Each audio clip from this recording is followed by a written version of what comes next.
Villa María Grande, en Entre Ríos, siempre había sido un lugar tranquilo. Las noches solían llenarse de sonidos familiares, grillos que cantaban al compás del viento y lechuzas que anunciaban su presencia desde lo alto de los árboles. Sin embargo, todo eso había cambiado. En las últimas semanas, el silencio se apoderó de las noches, y con él llegó una sensación de opresión que nadie podía explicar. Mariano, un joven trabajador del campo, comenzó a notarlo en sus largos trayectos desde la estancia, la soledad hasta su casa. Cada noche, los caminos rurales parecían más oscuros de lo habitual. Incluso la luna llena, que solía iluminar generosamente los campos, ahora parecía esconderse tras una capa de nubes como si temiera lo que acechaba en la tierra.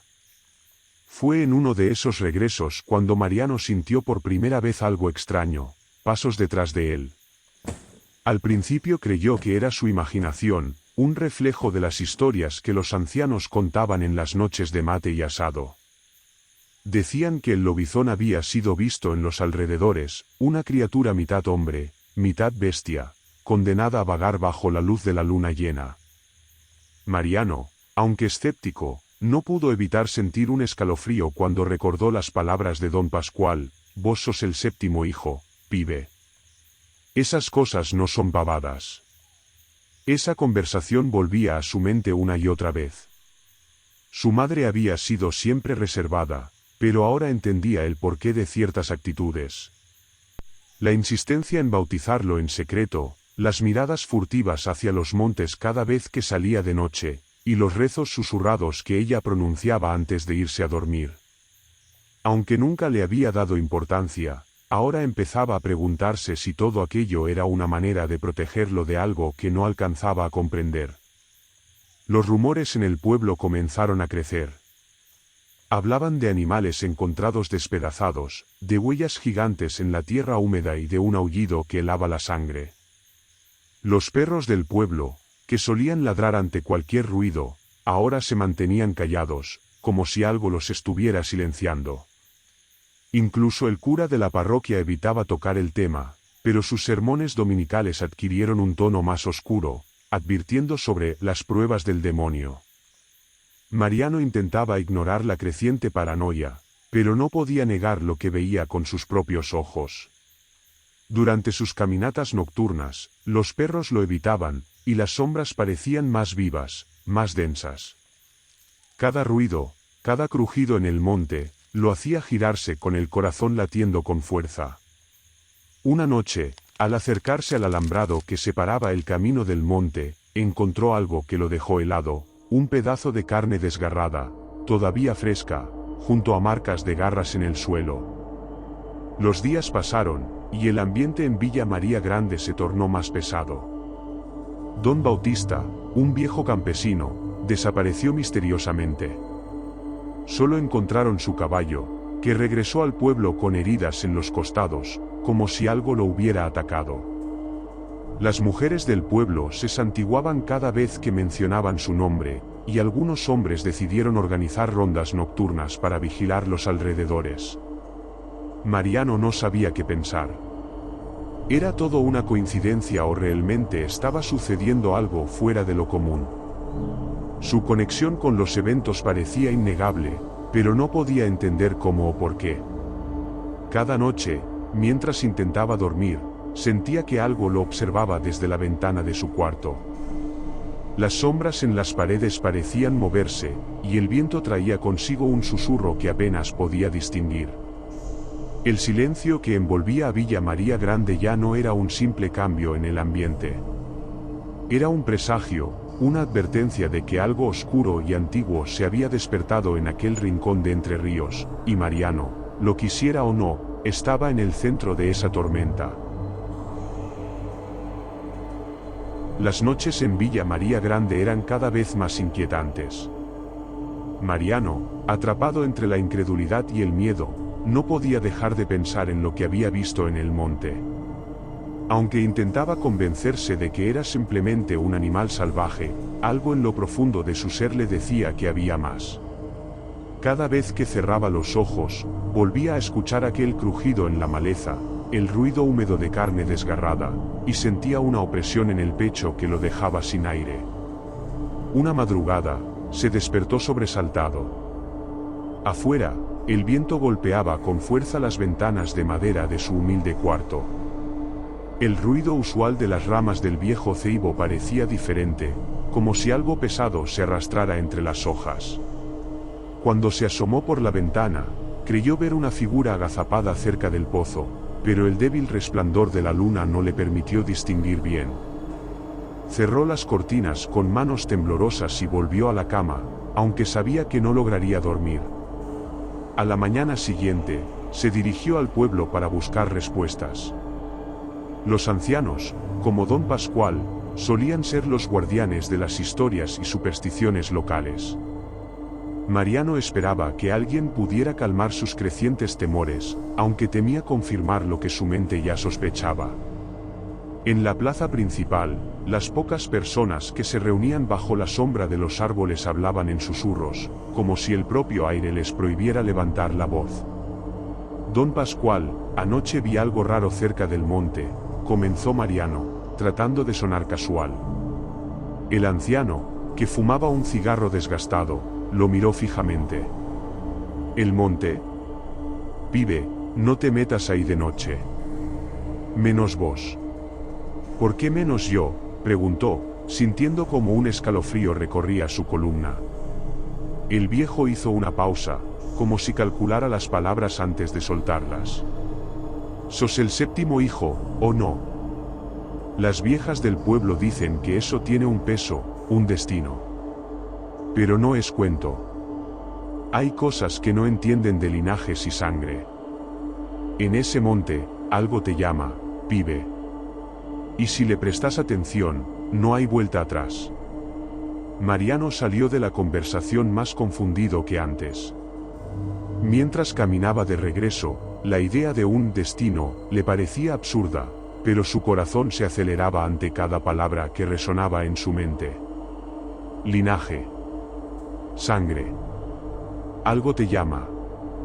Esa noche, la ansiedad lo mantuvo despierto. Decidió salir al patio para tomar un poco de aire, intentando calmar la agitación que no lo dejaba en paz. Apenas pisó el suelo frío, el silencio volvió a envolverlo, pero no era como antes. Había un peso, una presencia, algo invisible que parecía acercarse. Un ruido sutil, como el chasquido de ramas, lo hizo girarse de golpe. Sus ojos se clavaron en la oscuridad del monte, donde creyó ver una silueta moviéndose con rapidez. Contra todo instinto, avanzó hacia el límite de los árboles. Sentía el corazón martillándole en las costillas, pero algo más fuerte que el miedo lo empujaba a seguir. Cuando llegó a la sombra del primer árbol, el olor lo golpeó, un aroma metálico, denso, que no dejaba dudas. Sangre. Bajó la mirada y vio un rastro oscuro que se extendía hacia el interior del monte. Avanzó despacio, casi en trance, hasta que sus pies tocaron algo blando. Era un cuerpo, o al menos lo que quedaba de uno. Apenas distinguió la piel desgarrada y las marcas profundas que lo atravesaban. Su mente se negaba a procesarlo, pero sus ojos no podían apartarse. De repente, un sonido gutural lo sacó de su parálisis. Un gruñido bajo, que venía desde lo profundo del monte, lo hizo retroceder con el alma helada. Corrió sin mirar atrás, sintiendo como las sombras parecían alargar sus brazos para atraparlo. Cuando finalmente llegó a la seguridad de su casa, se encerró y bloqueó la puerta con todo lo que encontró a mano. Apenas podía respirar, y su mente repetía las palabras de don Pascual. Algo te llama. Esa noche no durmió. En el silencio de su cuarto, entre el cansancio y el terror, escuchó algo nuevo, un susurro, suave y persistente, que parecía provenir desde dentro de su propia cabeza. La sangre llama a la sangre, decía. Intentó taparse los oídos, pero el susurro no se detuvo, como si hubiera traspasado las barreras de su mente. A la mañana siguiente, Mariano se miró al espejo. Sus ojos estaban hundidos, rodeados de un tono grisáceo que no había estado ahí antes. Sentía algo extraño en su interior, un vacío que no podía llenar. No se atrevía a salir al monte, pero sabía que tarde o temprano tendría que enfrentar lo que lo acechaba. Lo que lo estaba llamando.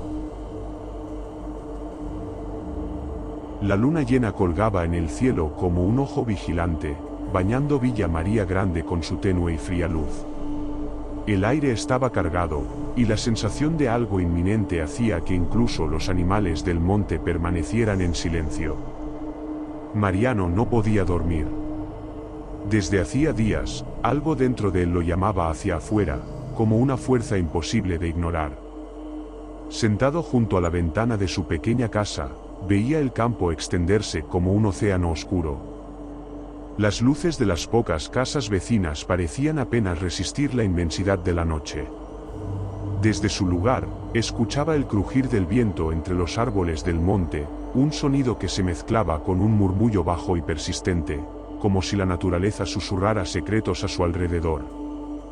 Desde aquella noche en la que encontró el cuerpo, algo había cambiado en él. Los días eran cada vez más borrosos, las noches, interminables. La comida le sabía insípida, el agua parecía no saciarlo. Se sentía vacío y a la vez lleno de algo que no podía explicar. Pero esa noche, con la luna llena iluminando su rostro, el llamado fue demasiado fuerte. Sin siquiera pensarlo, se levantó y salió al exterior. El fresco de la noche lo golpeó como un abrazo helado, pero no le importó. Avanzó hacia el monte, guiado por un instinto primitivo que lo empujaba más allá de la lógica. A medida que caminaba, sentía que los sonidos de Villa María Grande se desvanecían, reemplazados por el susurro de las hojas y un latido bajo que parecía provenir de la misma tierra. El claro donde había encontrado al animal muerto estaba igual que antes, pero algo nuevo se agitaba en el ambiente.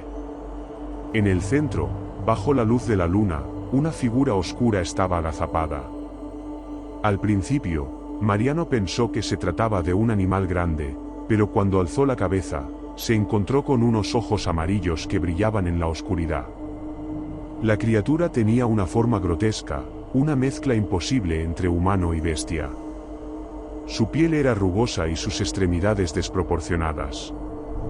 Emitió un gruñido bajo que resonó en el pecho de Mariano, haciéndolo retroceder. Pero en lugar de miedo, sintió una extraña familiaridad. Era como si una parte de él reconociera a ese ser. De repente, un dolor intenso recorrió su cuerpo, derribándolo al suelo. Su corazón latía con fuerza mientras sus músculos se tensaban y sus huesos parecían quebrarse desde dentro. Gritó, pero el sonido que salió de su garganta no era humano. Era un aullido que reverberó por el monte. Con cada segundo, su cuerpo cambiaba. Sus uñas crecían, sus dientes se afilaban, y su piel se volvía más áspera. La luna brillaba intensamente sobre él, como si fuera la causa y testigo de su transformación. Cuando el dolor finalmente cesó, se puso de pie tambaleándose. Mariano levantó la vista y vio a la criatura frente a él, ya no como una amenaza, sino como un igual. La comprensión lo golpeó como un rayo. Él también era ahora parte de esa maldición, el último en una cadena que el monte había reclamado. El instinto lo dominó. Su mente humana se desvanecía mientras su nueva naturaleza tomaba el control. La luna llena era su guía, y el monte, su territorio. Con un último vistazo a la villa que había llamado hogar, Mariano lanzó un aullido largo y profundo, anunciando que la cacería había comenzado. En Villa María Grande, la calma nocturna era solo una máscara. Bajo la superficie de su silencio, algo oscuro acechaba. Mariano se encontraba en el umbral de un cambio irrevocable, aunque pocos lo sabían. Las noches en el monte habían pasado de ser un refugio a convertirse en un tormento. Cada sombra, cada crujido en la maleza parecía resonar con un propósito siniestro. Lo que antes eran simples rumores de maldiciones ahora eran ecos en su mente, un recordatorio constante de la verdad que temía enfrentar. El día comenzaba con el peso del agotamiento. En el pueblo, las conversaciones giraban en torno a los extraños eventos que asolaban la comunidad. Nadie podía explicar las gallinas destrozadas, los aullidos desgarradores o las huellas deformes que aparecían en los alrededores. Mariano, aunque conocía la fuente, callaba. ¿Qué podía decir? ¿Que las leyendas de los lobizones no eran solo cuentos? ¿Que la sangre en sus manos no era el resultado de una simple herida? Sus días se llenaban de esfuerzos desesperados por entender lo que le estaba ocurriendo. Los relatos que su abuelo le había contado cobraban un significado nuevo y aterrador. En el cementerio, entre las cruces y lápidas cubiertas de musgo, trataba de encontrar consuelo o alguna respuesta. Escuchaba a los viejos del lugar hablar de maldiciones familiares, del destino inevitable del séptimo hijo, pero ninguno de ellos parecía ofrecer una solución. Solo advertencias. Solo miedo. Cuando la noche caía, el verdadero horror comenzaba. Sentía que su cuerpo ya no le pertenecía. Las uñas le dolían, como si quisieran alargarse. Sus huesos crujían bajo una presión invisible, y su piel ardía con un calor que ni el agua podía calmar. Las noches de luna llena eran las peores.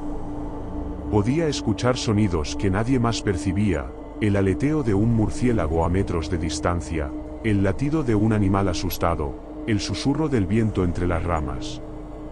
Y luego estaba el hambre. Una necesidad primitiva, insaciable, que lo dominaba y que la comida común no podía satisfacer. La noche de la luna llena definitiva llegó con un aire más denso, como si el propio cielo anticipara lo que iba a suceder. Mariano dejó atrás el pueblo, caminando hacia el monte como si algo más fuerte que su voluntad lo arrastrara. Las sombras del camino parecían cobrar vida, rodeándolo, susurrando secretos que no entendía. Al llegar al claro, cayó de rodillas. El dolor lo atravesaba como cuchillas. Su visión se nubló, pero aún podía sentir cómo su cuerpo cambiaba. El primer grito de la transformación fue un rugido gutural que se mezcló con los sonidos de la naturaleza. Sus manos se alargaron, sus uñas se convirtieron en garras, y su cuerpo se cubrió de un pelaje oscuro. En ese momento, su humanidad parecía un recuerdo lejano, un eco perdido en el viento. Pero dentro de la bestia, Mariano aún podía pensar. Aún podía recordar quién era. Esa dualidad, esa lucha entre el hombre y la criatura, lo definía ahora. Con cada nuevo movimiento, se daba cuenta de lo que había perdido y de lo que había ganado. La velocidad, la fuerza, los sentidos agudos, todo era sobrecogedor. Pero también estaba la soledad, la desconexión de un mundo que ya no lo reconocía. Era un monstruo, sí, pero no por elección. El monte lo aceptó como uno de los suyos, pero el precio fue dejar atrás todo lo que conocía. El aullido que lanzó resonó por todo Villa María Grande. Los perros ladraron con desesperación, y los pocos valientes que miraron por sus ventanas vieron una sombra enorme moverse entre los árboles. Mariano, o lo que quedaba de él, había encontrado su lugar. En la oscuridad, en el monte, bajo la luz de la luna, era libre. Pero esa libertad era un arma de doble filo, una que lo condenaba a ser temido por los demás y a temerse a sí mismo. Mientras el sol comenzaba a salir, los restos de su transformación se desvanecían, pero no el peso de lo ocurrido. Ahora sabía lo que era. Ahora entendía que su destino no era regresar al pueblo, sino convertirse en una leyenda, un susurro que recorrería generaciones. Mariano ya no era solo un hombre. Era el lobizón, el guardián del monte, el cazador y el condenado. El amanecer sobre Villa María Grande tenía un aire distinto aquella mañana. Un silencio pesado envolvía el pueblo, como si incluso la naturaleza temiera despertar lo que se escondía en el monte. Mariano, exhausto y cubierto de lodo seco y hojas, emergió de la espesura. Su caminar era tambaleante, sus ojos hundidos, y su respiración apenas un murmullo quebrado. Aunque la transformación había cesado, los ecos de la noche anterior persistían en su mente, recordándole cada instante de su bestialidad. De regreso al pueblo, los habitantes evitaban mirarlo. Los más ancianos lo reconocían de inmediato, el brillo extraño en sus ojos y la forma en que su sombra parecía moverse con vida propia confirmaban sus sospechas. Nadie se atrevía a hablarle.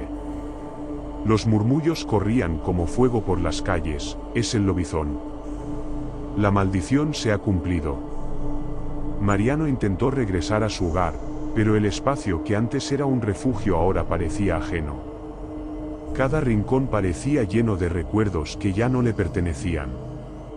Sus manos temblaban al tocar los objetos cotidianos: un vaso, una camisa, una fotografía. La imagen de su familia, sonriente en tiempos más felices, lo observaba con un peso insoportable. ¿Cómo podía continuar su vida sabiendo lo que ahora era?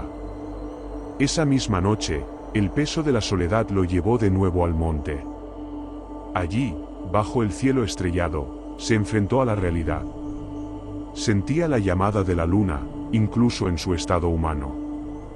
Cada sonido, cada susurro del viento entre los árboles, le hablaba de su nueva naturaleza. Sabía que no podía quedarse entre los hombres. Era una amenaza para ellos y para sí mismo. La maldición del lobizón no era solo la transformación física. Era la condena de cargar con el conocimiento de lo que había hecho, de los instintos que había abrazado, de las vidas que podría destruir. No había redención para él, solo el interminable ciclo de ser cazador y presa, de vivir entre dos mundos sin pertenecer a ninguno. Con el paso de los días, las historias comenzaron a surgir. Los niños del pueblo eran advertidos de no aventurarse en el monte. Los cazadores hablaban de huellas enormes que desaparecían sin rastro. Y en las noches de luna llena, los aullidos resonaban como un recordatorio de que el lobizón estaba ahí, siempre presente, siempre vigilante. Mariano se convirtió en una figura de leyenda. Para algunos, un monstruo a temer, para otros, un guardián del monte. Pero él sabía la verdad. No era ni héroe ni villano. Era un hombre atrapado en una maldición, una sombra que caminaba entre los vivos, sin lugar al que pertenecer. En lo profundo del monte, bajo la luna llena, Mariano aceptó su destino. La maldición no era solo un castigo, era una herencia, una carga que debía llevar hasta el fin de sus días. Y aunque su humanidad luchaba por emerger, sabía que la bestia siempre estaría ahí, acechando, esperando el próximo llamado de la luna. En Villa María Grande, el lobizón se convirtió en un mito, pero para Mariano, la maldición era una realidad eterna. Una existencia entre la luz y la oscuridad, un alma atrapada en el ciclo interminable de la luna y el monte.